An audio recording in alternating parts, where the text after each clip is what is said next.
Bapak Ibu banyak beli pulsa data atau beli pulsa telepon? Saya sudah tanyakan ke Pak Kepala dulu ini. Lebih banyak beli pulsa data atau beli pulsa telepon? Data. 3 bulan terakhir. Banyak nonton TV atau YouTube 3 bulan terakhir?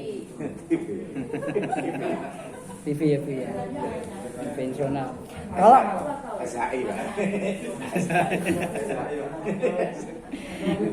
Kalau putra nih penjenengan banyak nonton YouTube atau TV 3 bulan terakhir? YouTube.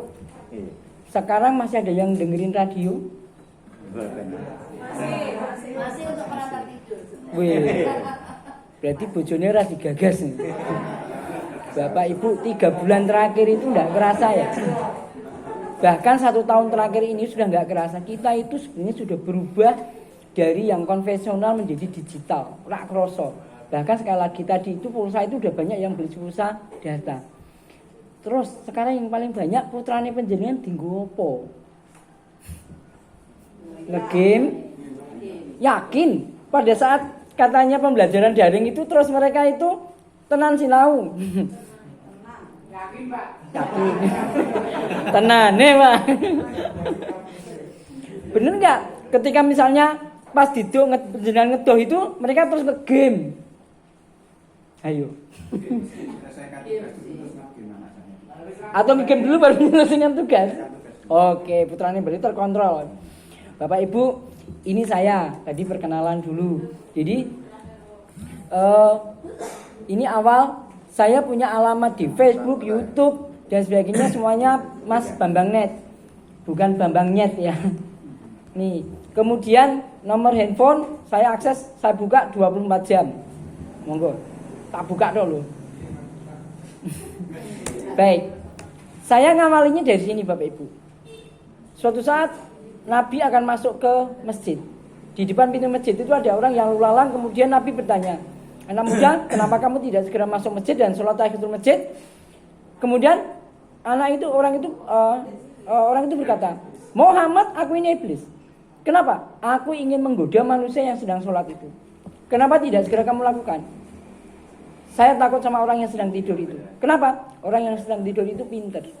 Bapak Ibu, iblis jauh lebih takut sama orang yang sedang tidur, namun pintar daripada orang yang sedang sholat tapi bodoh. Kewajiban Bapak Ibu untuk memintarkan anak-anak kita. Pimpinannya Pak Kepala Sekolah. Jadi ini enak siswane sing bodoh, sajane sing tanggung jawab Kepala Sekolah. Enggak ding, yo guru dewe-dewe kok Kepala Sekolah. Oke. Saya juga guru, saya di Universitas Bina Sarana Informatika. Oke, Bapak Ibu, kita ini, saya pendidik, Bapak Ibu pendidik. Mesti ngomong selalu, nek ngajar itu dihafalke. Bener enggak? Masih ada yang kayak gitu? Bener enggak kira-kira Bapak Ibu? Untuk tertentu masih. Terutama beberapa ayat Quran yang Oke. Bagus Bapak Ibu. Tetapi ketika kita mengajari siswa kita, anak-anak kita untuk mengingat non sewu, ini pintar, tetapi pintar paling bawah. Nih, remember paling bawah. Kenapa? Karena kalau mereka mengingat-ingat, kesulitannya tingkatnya tinggi. Tetapi yang di atasnya adalah understand, mengerti, memahami apa yang mereka pelajari. Oh ternyata ilmu biologi. Pak, saya baru sadar Pak, ternyata ketika saya SD, SMP belajar biologi, belajar fisika itu ternyata untuk ilmu hidup. Saya baru sadar sekarang ini setelah ambil S3. Sebelumnya itu kok aku ya bodoh banget gitu. Kalau sekarang kita misalnya sakit, oh ternyata sakit itu ada obat. Ternyata obat itu cuma vaksin, virus yang dilemahkan itu masuk ke dalam tubuh kita. Ternyata bedanya apa dengan Cina, Xinjiang dan sebagainya. Saya baru tahu sekarang. Artinya sebenarnya sekali lagi, dhisik maaf nun sewu. Saya yakin juga dulu mesti nek ngajar itu guru disepelekke. Saya juga gitu kadang-kadang nun sewu. Tapi sekarang saya baru sadar. Maka sekarang itu saya misalnya datang ke guru itu cuma pengen nyium tangannya wis mulih. Karena merasa waktu itu saya itu salah gitu.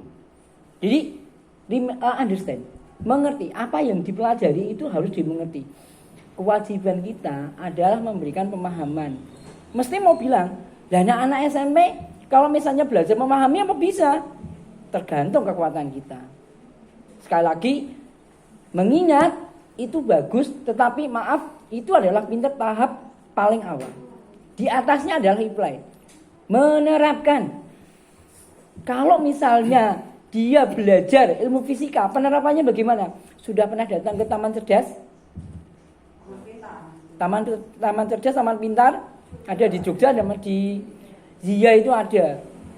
Saya pernah ditimbali sama Pak manajernya Bandara Zia, khusus untuk lihat-lihat. Ternyata di sana juga ada taman pintarnya. Jadi bagaimana penerapan fisika, penerapan biologi di situ ada semuanya. Nah, sehingga kalau misalnya menyisir rambut ternyata menimbulkan medan magnet. Bagaimana untuk diimplementasikan di apa? Menghasilkan listrik. Sehingga mungkin banyak desa-desa yang menghasilkan listrik walaupun belum ada jaringan PLN misalnya. Salah satunya di situ. Analisis. Bapak Ibu, kadang kita berpikir kalau kita minum pakai sedotan, airnya kan naik. Begitu naik di sini seger. Tetapi kalau ada siswa kita berpikir, loh, itu ada pohon kelapa. Pohon kelapa itu kan batang, di sana ada buah, tapi kenapa di dalam kelapanya ada airnya? Minimal kalau siswa kita sudah bisa berpikir seperti itu, berarti dia sudah tahapnya sudah analisis. Sehingga dia sudah pintar lebih dari yang sebenarnya. Nih, sampai ke sana. Jadi Bapak itu, saya tidak akan membahas sampai sebanyak ini, tetapi sekali lagi kita harus bisa memahamkan kepada siswa kita bahwa ketika dia mempunyai konseptual analisis yang baik, maka dia sudah bisa berpikir mungkin bisa lebih luas lagi. Bapak Ibu, ini namanya Mbah Narwito. Mbah Narwito itu adalah koordinator IC Center Wonogiri. Kuliah S1 lulus umurnya 59. Dipandang di sini tidak ada yang hebat, tetapi ketika kemudian ijazahnya dimasukkan ke bagian pegawaian, diterima Pak. Tetapi langsung dapat 2 SK sekaligus. SK pengangkatan dan SK pemberhentian. Karena pada saat diterima usianya 60 tahun. Sepintas biasa saja, tetapi saya mengambil dari sini. Ternyata Mbah Narwito yang usia sudah sesepuh itu masih mau belajar. Nuwun sewu Bapak Ibu, jangan pernah berpikir, wah aku wis tuwa, aku wis males belajar, wis iki nggo anak-anak. Oh, salah besar. Justru karena itu mungkin suatu saat kita bisa bertemu di surga karena ini Bapak Ibu. Kalau ini adalah ponakane Mbah Narwito. Bapak Ibu, ini profesor pertama di Indonesia di bidang komputer. Pertama ya, di bidang komputer. Sekarang jadi komisarisnya Telkom. Pernah jadi rektornya Perbanas. Pernah jadi rektornya Universitas Swiss Berlin. Hebat. Yang menarik bukan itu. Tetapi ketika ketemu kamera, narsis. Ini adalah profesor komputer termuda di Indonesia. Namanya Profesor Eko Indrajit. Tapi ketemu kamera, narsis. Kayak siapa? Sing ndi? Sing ndi? Sing kuning.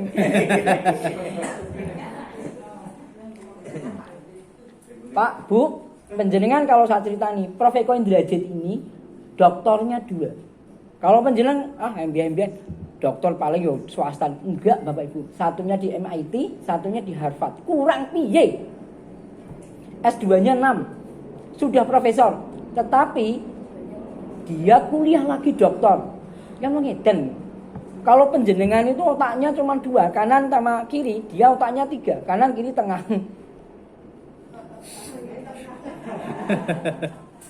Nah, tapi sekali lagi ketemu sama kamera tetap aja narsis, sama saja. Oke, Bapak Ibu sampai begininya untuk bisa narsis, bisa hit. Apalagi ini, sampai seperti ini. Jadi jangan nyalahkan anak-anak didik kita kalau seandainya masih seperti ini. Pak Bu, kita ini di Indonesia itu ada yang salah. Kalau seperti ini masih wajar. Kalau seperti ini, nggon demo itu loh, iso jadi tempat narsis. Nggon bencana ini iso jadi tempat narsis. Kuburan dinggo narsis. Berarti Ini sebenarnya adalah kelemahan kita. Tetapi Bapak Ibu, kita seorang pendidik. Kelemahan kita adalah kelebihan kita. Kelebihan kita adalah kelemahan kita. Jangan salah menggunakan kelemahan kita. Jadi malapetaka. Harusnya bagaimana? Gunakan kelemahan ini menjadi kelebihan. Kalau misalnya anak-anak kita menggunakan kamera yang sudah bagus, maka harus digunakan untuk kepentingan yang produktif dan konstruktif. Salah satunya adalah media pembelajaran. Nih, kalau saya tanya, tapi mungkin non sewu karena kita sudah sepuh-sepuh itu jawabannya mungkin akan beda. Kalau penjenengan tahu tempat makan enak dari mana? Bukan. Instagram. Tuh ada yang jawab tuh. Instagram. Berarti umurnya jadi 17 tahun nih. Oh, 71. Tahu tempat wisata bagus dari mana? Krungu-krungu. Instagram. Tapi penjenengan ketemu konco SD dari mana? Facebook. Facebook baru kemudian dari grup WA. Kalau ketemu artis dari mana? Twitter. Semuanya punya karakter Bapak Ibu. Berarti kalau penjenengan punya usaha harusnya diletakkan di mana? Kalau seandainya penjenengan jualan makanan, harusnya diposting di mana? Kalau Anda punya pembelajaran, harusnya diposting di mana? Disinilah segmentasi. Ketika Anda salah segmentasi, ya bagus, tapi tidak akan hit gitu loh. Nih, Pak Presiden juga sama saja. Perdana Menteri Malaysia juga sama saja. Jadi Bapak kalau misalnya ada guru-guru narsis ya biarkan saja, enggak apa-apa Pak. Presiden juga kayak gitu sama saja. Itu kan nenek-nenek ya. Oke. Nah, kalau ditanya dulu kalau ke kamar mandi ngapain? Kayak gini. Kalau ke kamar mandi dulu ngapain? Ngerokok. Ini Pak, kayak gini nih Pak. Sekarang Pak? Masih. Generasi X seperti ini Pak, mengendalikan dunia, jualan, bahkan ngajar sekarang dari kamar mandi sambil maaf ngising itu dodolan dan ngajar Pak. Bisa terjadi sekarang. Yang dibutuhkan kan cuma ini ke atas. Ini ngisor muda kan orang sing gagas. Jadi ini kita nganggo dasi, nganggo blazer, nganggo kuplok, tapi ngisor muda. Karo ancen dia. Ini yang terjadi. Nih, Bapak Ibu, ini handphone. Ini penemunya. Mungkin kalau tidak ada Graham Bell, mungkin kita tidak ada handphone seperti sekarang ini. Kalau dulu handphone itu pertama beratnya setengah kilogram, harganya 3.500 US dollar, dan beratnya itu nek misalnya ini bani, penjenengan bisa bayangkan sendiri kayak apa. Itu pun kepakainya cuma setengah jam. Sekarang bisa sehari 2 hari. Bapak Ibu, ini yang saya katakan tadi. Mana koran cetak yang masih bisa mau bertahan? Koran cetak yang ada di Solo kira-kira tinggal menunggu waktu aja untuk tutup. Larinya kemana? Ke handphone. Stasiun TV, radio sudah punya channel YouTube. Oke. TV nasional juga begitu. TV nasional sekarang bangkrut. Kenapa? Inisiatornya itu seorang brilian. Dia membuat acara, nggak ada yang jelek, semuanya bagus. Tetapi segmennya anak muda. Celakanya anak muda larinya udah ke YouTube, bangkrut dia. Nih, dalam 3 bulan otak sudah. Oke, terus ini lanjut. Bapak Ibu, reklame di jalan masih banyak toh. Coba dhisik, cocok bayar, ora cocok balik kayak gitu.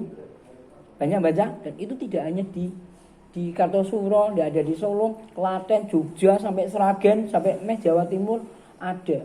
Artinya apa? Ora payu, nggak laku.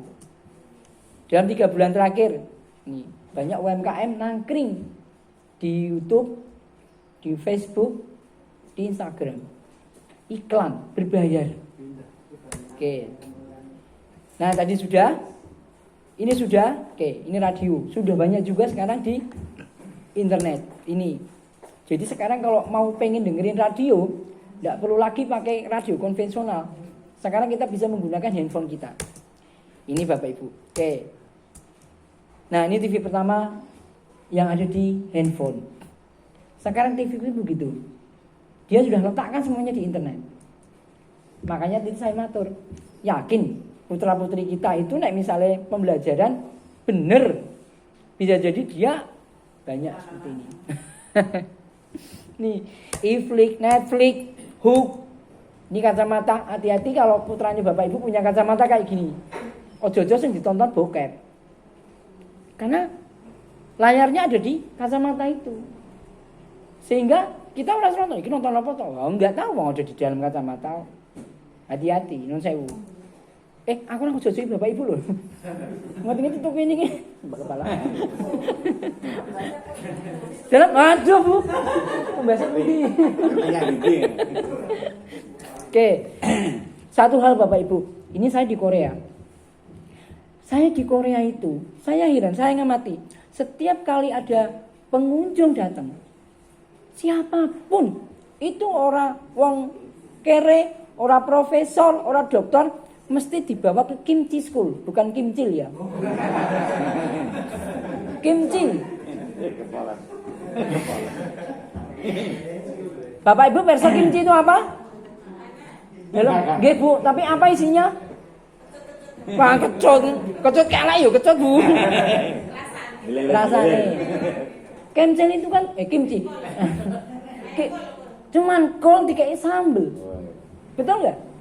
Apa istimewanya? Tetapi kenapa setiap pengunjung dibawa ke sana? Ternyata pemerintah di sana Bapak Ibu melindungi UMKM.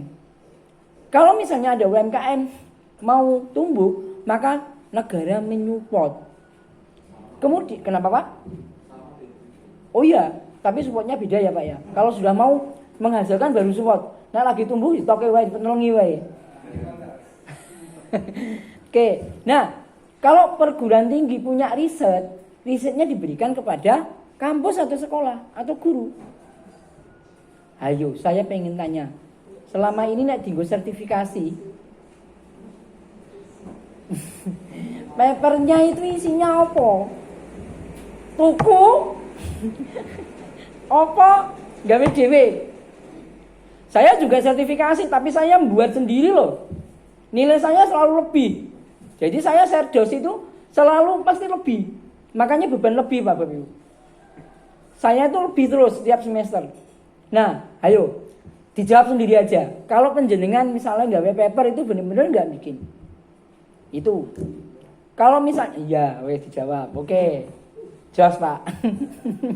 Oke. Tapi berapa orang yang kayak begitu? Oke. Nah, di sana dana dari industri, dari pabrik, dari dan sebagainya diberikan kepada kampus. Kampus hasil risetnya dikembalikan lagi kepada industri. 10 tahun yang lalu, 20 tahun yang lalu, sopo sing ngerti Samsung? Enggak ada. Samsung itu cuma ganjel meja. Sekarang sopo sing kurang gawe nganggo Samsung? Kenapa? Karena risetnya diberikan kepada pabrik lagi. Saya pernah tanya sama mahasiswa Indonesia yang ada di sana. Apa bedanya Mas kuliah ning kene karo ning Indonesia? Pak, kalau saya di Indonesia untuk mendapatkan devices saya perlu waktu 1 tahun Pak. Kenapa? Tahun anggaran. Ya Pak ya. Ngejok iki. Akhirnya turunnya tahun depan, tahun anggaran. Di sana minggu depan udah turun. Sehingga riset-riset mahasiswa itu, riset dosen, researcher dan sebagainya langsung dapat cepat diketahui hasilnya. Inilah contohnya kimchi. Kalau Indonesia bisa seperti itu, luar biasa. Oke. Ini Bapak Ibu tadi yang saya katakan. Yang dia enak kayak gini nih, dimanapun. Oke. Bapak Ibu ini usia pengakses internet. Hati-hati. Ternyata usianya yang paling banyak adalah 21 sampai 25 dan usia kalau SMP berarti di sini ya. Oh, belum, di sini. Nih. Oke, masih 2%, tapi makin ke sini makin tinggi. Artinya kalau Bapak Ibu tidak mulai berikan edukasi yang baik, nanti pas di sini ini menjadi melonjak. Sampai di sini juga melonjak. Bukan masalah melonjaknya, tetapi sing diakses apa itu tadi yang jadi masalah. Mungkin bisa saja kita mengatakan wis ben, kuwi urusane guru-guru SMA sok ben. Bisa saja mengendiko kayak gitu. Tetapi kita punya tanggung jawab moral Bapak Ibu. Oke. Nah, ini jamnya. Berarti yang paling banyak adalah ini. Itulah kenapa pada jam ini jam 12 sampai jam 5 peak season nek ngakses internet lemot. Karena banyak yang akses. Jadi kalau penjenengan pengen download, upload ya jamnya ini. Jam 00 sampai jam 6 pagi. Dikancani demit. Nah, Bapak Ibu, sejumlah 255 juta. Ternyata yang menggunakan handphone itu 300 juta. Indonesia. Dan ini adalah yang menggunakan pakai laptop. Ini pakai handphone. Dari sekian ini ternyata yang paling banyak adalah yang menggunakan handphone. Bapak Ibu punya handphone lebih dari 2? Siapa? Banyak. Kalau nomornya lebih dari 2, tambah oke. Karena harga pulsa atau beli kartu baru lebih murah daripada beli pulsa. Oke. Yang paling banyak digunakan Facebook. Nih. Oke. Indonesia itu pemakai nomor 2 sedunia. Ini surveinya dari Social Baker. Nah, ini sama Bapak Ibu. Ternyata Facebook usia respondennya yang paling banyak kuning 41%, ada di 18 sampai 24. Yang untuk SMS berarti di sini 13%. Sekali lagi, harus Bapak Ibu mengedukasi dengan baik anak-anak kita.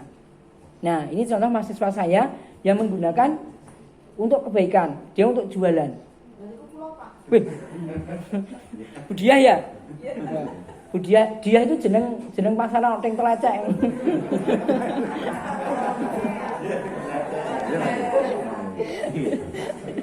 Oke, ini sama Fitri ada juga. Wah, mereka berdua ini per bulan rata-rata dapatnya 3 sampai 4 juta untuk meletakkan barang-barangnya di Facebook. Padahal mereka tidak punya lapak, tidak punya toko. Apa yang mereka lakukan? Dia ke pasar Klewer, motret, taruh di situ. Kemudian ada yang berminat, baru kemudian dijuali. Ini yang dilakukan. Oke, nah ini akhirnya ini mahasiswa saya hilang karena kenalan di Facebook. Kemudian tukar nomor handphone, chatting di WhatsApp.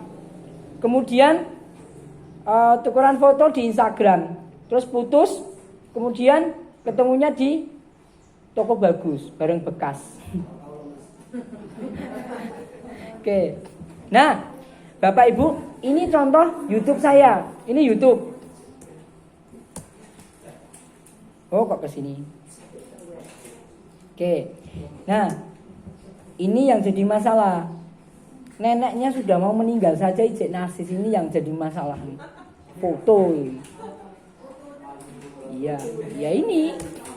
Nah, ini Bu, tadi kan Instagram pakai Bu. Ternyata ini surveinya saya itu pakai kacamata itu belum pede Bapak Ibu. Jadi saya di sini nggak kacamata. Ternyata yang paling banyak adalah fashion, teknologi.